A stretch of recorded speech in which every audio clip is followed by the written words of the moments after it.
चिंचवड येथील बहुचर्चित चंपाबाई ककडे खून व दरोडा प्रकरणात जिल्हा व सत्र न्यायालय जयसिंगपूर यांनी महत्त्वपूर्ण निकाल देत दोन्ही आरोपींना निर्दोष मुक्त केले।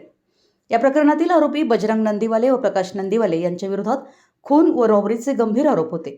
मात्र न्यायालयीन सुनावणी दरम्यान पुराव्यांचा सखोल अभ्यास आणि दोन्ही बाजूंचे युक्तिवाद ऐकल्यानंतर माननीय जिल्हा व सत्र न्यायालयाने आरोपींना निर्दोष मुक्त करण्याचा निर्णय दिला। या प्रकरणात आरोपींच्या वतीने ॲडव्होकेट सुनील म्हाळुंगेकर यांनी न्यायालयात प्रभावी बाजू मांडली। सुनावणी दरम्यान त्यांनी सादर केलेले मुद्दे, पुराव्यांचे बारकाईने केलेले विश्लेषण आणि कायदेशीर बाबींचे सविस्तर स्पष्टीकरण यामुळे न्यायालयाने आरोपींना दिलासा देणारा निकाल दिलाय। चंपाबाई ककडे खून व रॉबरी प्रकरण हे परिसरात मोठ्या प्रमाणावर चर्चेत होतं। या प्रकरणातील तपास, साक्षीदारांचे जबाब आणि सादर केलेले पुरावे यावर आधारित दीर्घकाळ न्यायालयीन प्रक्रिया सुरू होती। अखेर न्यायालयाने सर्व बाजूंचा विचार करून दोन्ही आरोपींची निर्दोष मुक्तता केली। दरम्यान ॲडव्होकेट सुनील म्हाळुंगेकर यांनी यापूर्वीही अनेक महत्त्वाच्या फौजदारी खटल्यांमध्ये प्रभावी बाजू मांडत उल्लेखनीय यश मिळवले।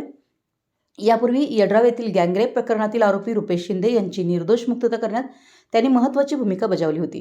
तसेच संतोष पाटील व अन्य 4 जणांच्या खुनाच्या प्रयत्नाच्या गुन्ह्यातून मुक्त करण्यातही त्यांनी यश मिळवलं होतं। याशिवाय सुभाष इनामदार यांच्या विरोधात दाखल करण्यात आलेल्या पोक्सो कायद्याअंतर्गत गुन्ह्यातही त्यांनी न्यायालयात प्रभावी युक्तिवाद सादर करून त्यांची निर्दोष मुक्तता करून घेतली होती। त्यामुळे फौजदारी खटल्यांमध्ये अभ्यासपूर्ण मांडणी करणारे वकील म्हणून ॲडव्होकेट सुनील म्हाळुंगेकर यांची ओळख निर्माण झाली आहे।